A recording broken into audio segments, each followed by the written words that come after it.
Hi, it's Nicole, and it's been a while since we've done a clean with me, so let's get into this today. I will say I have been cleaning my room between things.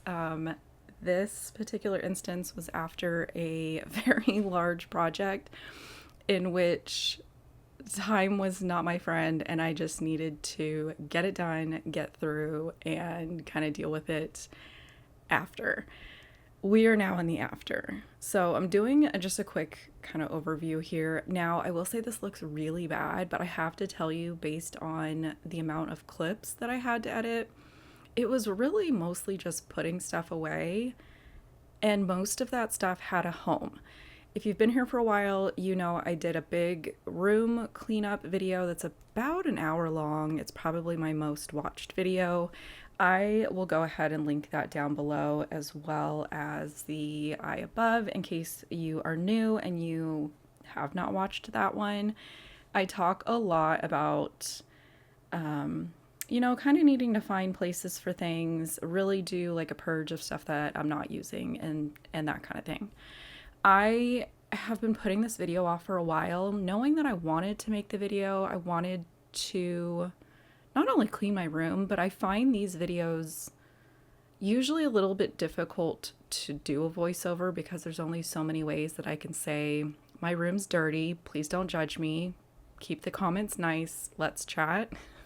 Like, I very much host a no judgment zone. I am very much somebody that if I have a deadline or something going on, my main focus is getting whatever I have promised somebody else done and turned in, whether that's creative, personal, whatever.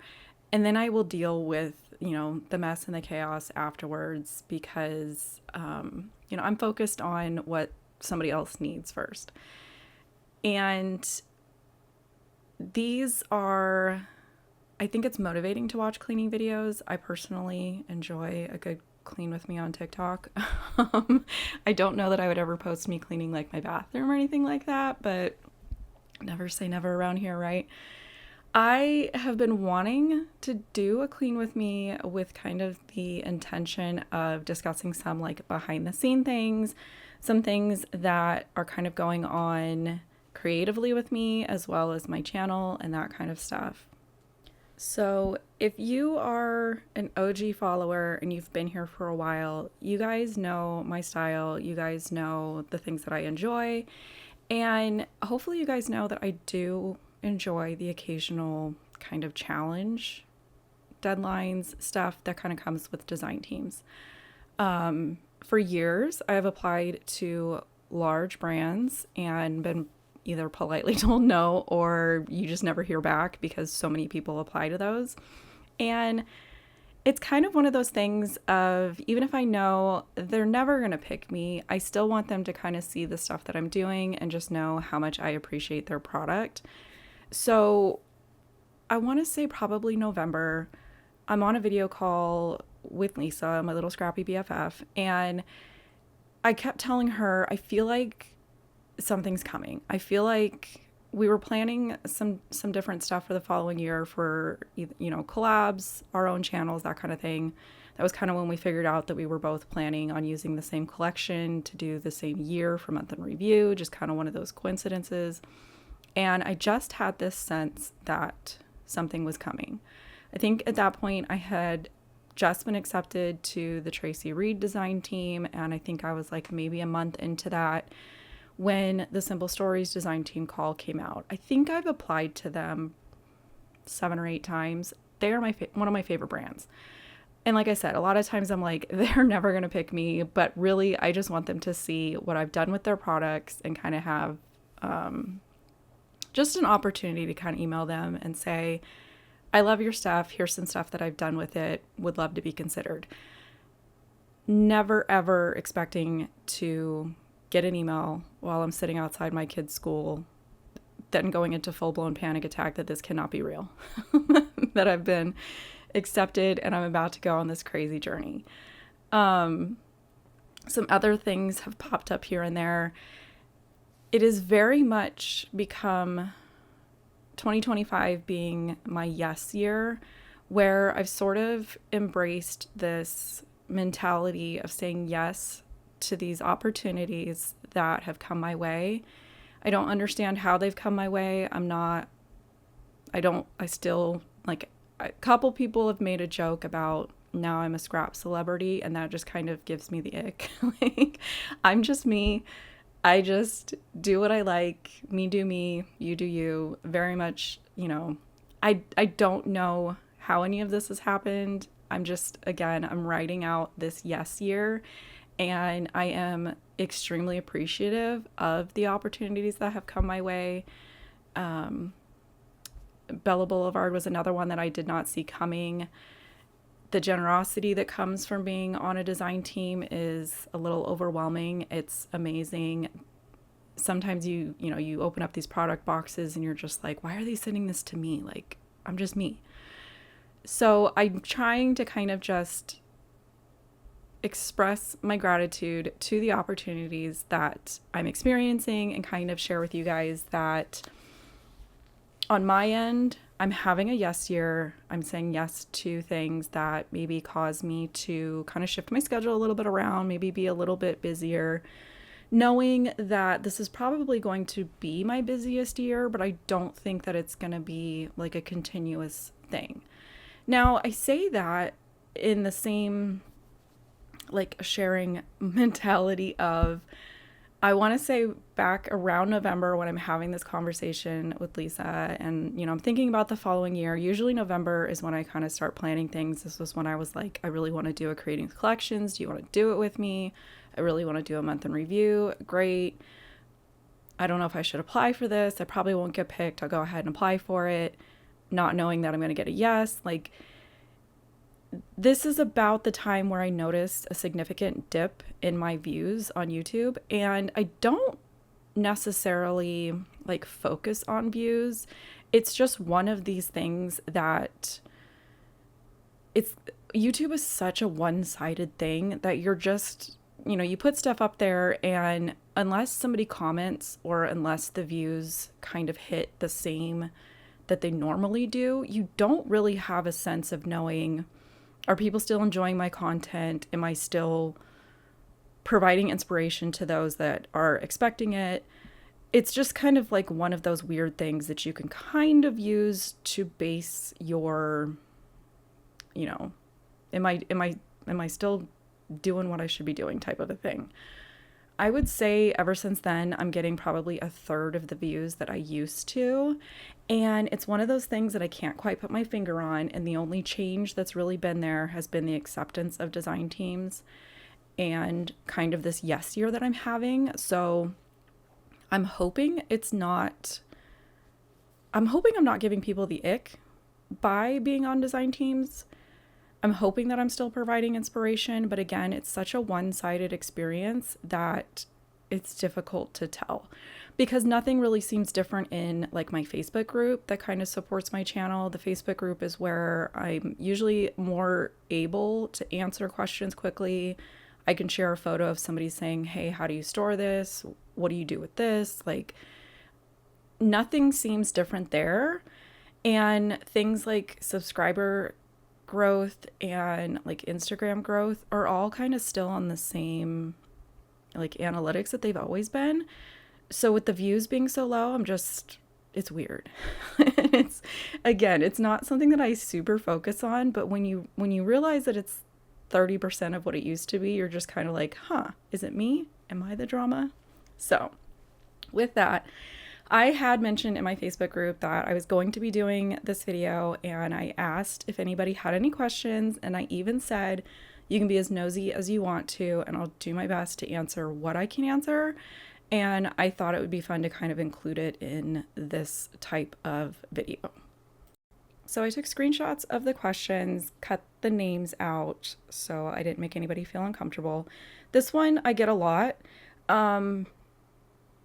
Basically, how did I transition from buying to using my supplies? And this is going to be around the time that I had my daughter, who's my second kid, and I found Scrapbook Generation kits. And that was how I was able to go from just buying stuff and not really knowing what to do. Their kits and their sketches really flipped a switch in my brain to get photos printed and put on layouts. It just made sense to me. I think it could have just been the time and the season that I was in, but that was really where I switched it. And their sketches in particular was kind of the key to unlocking all the stuff that I had been purchasing and getting it used in a way that made sense to me. As far as organization and workflow for photos, I'm going to be honest, I don't have one. I'm not there yet. I have, oh gosh, I can picture the exact people that are going to cringe. I have an external hard drive that basically I keep plugged into my computer. I have folders for each year and then folders for each month within the year. And when it's been about 6 months, I kind of drag and drop everything for that month off of my phone. And then I use my DSLR camera for larger events where I want some nicer photos, or I know I'm going to be sitting like pretty far back for like a concert or something. They just get dragged and dropped into the coordinating folder, and it's a problem for future me when I am scrapbooking. This is another one that I don't have a good answer for. This one is basically, how do I decide what I use on a layout? I did confirm with her. She wasn't talking about like design team assignments. Basically when I'm doing my own thing and I'm bringing in like dyes and stuff. My only answer to this is that big room clean out that I did really helped me find homes for things and really kind of gave me a good sense of what I had. And I just shop my stash. I will typically either start with photos, start with a sketch, or start with a collection or something that I want to use and go from there. I just kind of hit different areas of my room, and I tend to over pull. I've showed this in the beginning of videos where I pull out all this stuff, I plan all this stuff, and then I use barely any of it. That just makes sense to me. And then I do not have a video on how I select my papers because, let's be honest, I pull them all out, I flip to the B-sides, and I pick what I love. That's just kind of where it works for me. Setup and storage changing over the years. I would say during the big room clean out that I did was kind of more focused on finding homes for things instead of just tucking them in drawers and on shelves. So again, I recommend that video for a lot of that kind of content. And then I left Lisa's name in here because she did not leave me a softball. I don't... The board I'll get to here in a second. Process for layouts and videos, I feel like it really depends on the starting point, and I start from different points depending on the project. Something like creating with collections is a holiday theme, so I start with Christmas, and I do dip into dark side. I'm still chiseling away at my 2020, so I try to start there first. If it's a design team thing, I try to think about photos that I think would work best with whatever collection I'm being asked to use. And I do check 2020 first because, again, I'm still chiseling away at that dark side challenge. And like I said, I am still using my board. I did just have to clean it during this video. It works well for me tracking after I've made the layout. And then I use a calendar to track who needs what, when, and then when does it get posted live so that I can make sure that my video, Instagram, Facebook groups, like I'm doing the kind of footwork of sharing all of that. Somebody asked, does my daughter scrap with me and what does my husband think? My daughter will come in here sometimes. It's usually when I'm editing, printing photos and stuff and I'm sitting at the computer. Sometimes she'll come sit where I film and make bracelets or just hang out. This week, when I was working on stuff at my filming desk, she would come in to give me the tea among her friends and kind of ask her some advice on some stuff that's going on. She has sat in with me to do some like Pink Fresh card videos, card events that I've signed up for. I'll prep too, and she can pop in and basically take the class as well. This one was a good one. How do I keep the design team products kind of separate? I want to say probably after the first Simple Stories box that I got, I realized keeping stuff in the box was not working for me. I have this big paper tower. My husband's family made this for me. I feel like this is the best use that I've had with it. I keep my Simple Story stuff on the left and I keep my Bella Boulevard stuff on the right. And it's pretty much separated by collection. And when I get done working with everything, I try to just put everything back as carefully as I can in those like cellophane bags and, you know, hope everything kind of stays in there. I can't fit my hand in these slots. So if I lose like embellishment packs back there, you kind of have to pull like all of the paper forward. So if I can keep it in those cellophane bags, everything stays together pretty good. This was a good one too, where have I ever received something that I wasn't excited about? I think even if you're like a subscriber to a kit club or you're on a design team and you're sent stuff, there's always going to be something that's either not hitting your mood, isn't something that you would drop all your pennies on immediately. Not everything, and the planets are not always going to align. And that's the challenge that I enjoy working on a design team, is taking something that maybe at first glance I don't love and finding a way to have it work with my workflow, my style, come up with something that I want to put in my album, but also is something that I want to inspire others when they look at online content. I want to essentially do a good job as far as marketing goes for whoever I'm working with. So a lot of times if it's something that I'm like, oh, what is this? Like, it just kind of takes me back in the moment. And it's usually something that as soon as I identify that maybe it's not my favorite, or that I think I'm going to struggle finding photos for, or a topic, it immediately sort of takes a line cut in my brain and it stays in the front of my brain until I can kind of solve that puzzle, if that makes sense. But ultimately, especially if it's a design team thing, I'm here to do a job. I'm here to show off the product the best that I can. And for me personally, I want that to be still within my personal style that you guys know and enjoy, if that makes sense. This kind of goes back to that board that I created to track my projects once they've been planned or put together. I make a post-it note for them. The post-it notes are color coordinated based on what it is. Is it a series of my own? Is it for a design team? And then you can't see it because I couldn't put it in. You can't see it. You can't see everything. I have a calendar over on the left that has like due dates, who needs what am I assigned as far as collection or inspiration, jumping off point. Is it a sketch thing? Is it a mood board? Whatever. That's on a calendar, and I keep track of when is it due, when does it go live as far as the content, and that's kind of a good visual for me to figure out where do I have holes on my channel as far as content goes.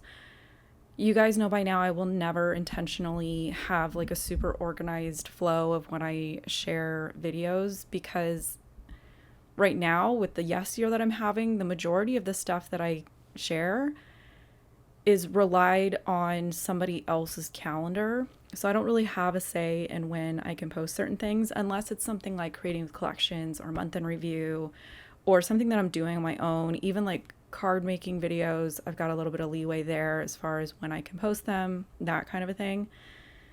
So hopefully not having scheduled videos in like, I don't know how to explain it. Like Lisa, she does an amazing job. She always has a video like every 3, maybe 4 days, kind of depends. Even if she goes on vacation, she's scheduling stuff. I just work based on deadlines. I post when I am told, like this is my assigned day to share it. And I try to fill in the gaps with things like a workspace video or a card making video, maybe planning and prepping, that type of stuff.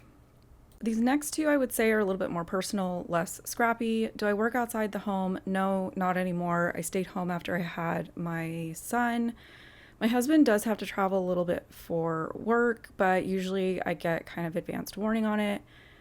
I would say it's a little harder for me to find, not necessarily to find the time to scrapbook when my kids are home. They tend to disappear in the house and do their own thing. I think I get off my routine a little bit more when there's people in the house because I want to go like see what they're doing. I want to go hang out. Um, and even though it's annoying to constantly get in and out of my car for pickup and drop offs and stuff, those pickup times and drop off times really bookend my clocking in for crafty related type of work, house related type of work, that type of stuff. And I feel like for me, I've learned I'm way more creative and motivated the earlier in the day. So like a 9 to 11:30 is like a sweet spot, and then I'm starting to get hangry. If I'm going to craft at night, it's going to be something that I don't need to use my brain very much for. So die cutting, stitching, Lisa can attest to on video calls, like my brain just sort of starts to kind of shut down the later it goes. So I don't like to like put layouts together at night, but I have based on deadlines. And then this one I thought was really fun, which is basically the favorite part of parenting your kids at these ages and what do you find the most challenging? I'm assuming they're still talking about my kids. I think this preteen teen era is probably my favorite. I feel like there's more understanding of boundaries and consequences. They're building their own opinions about things. My daughter actually accepts like the things that I've been preaching for years about like how you treat people, how you expect to be treated. My son is getting into things like politics and conspiracy theories with his dad, and it's just, I think they're just at a fun age where you're also not like constantly picking up Legos and Hot Wheels and Barbie shoes off the floor in between trying to spend time with them. So, and then as far as like challenging, I think it just kind of goes with the same age of trying to teach them to self-motivate and do the things that they need to do before the things that they want to do. But I think we're all kind of still, no matter how old you get, you're still trying to learn that. I've shared my video setup a couple times over the years. I've had this for years. My husband made this. The black piece is for putting like a GoPro on a bicycle, and then he came up with this concoction of stuff. What's nice is I can rotate it out of the way. And then my beautiful binder clip setup. This cord goes to my PC for the few and far between times I go live. And then my camera is in my hand. When it's mounted, the charging cord stays plugged in, so I don't have to worry about charging it. So I appreciate everybody that left me some questions in my Facebook group, so I had something to chat about while we cleaned, and it wasn't just me saying I wiped, I put away, that kind of stuff. If you would leave me a thumbs up, leave me any extra questions you may have down below, and I'll catch you guys later.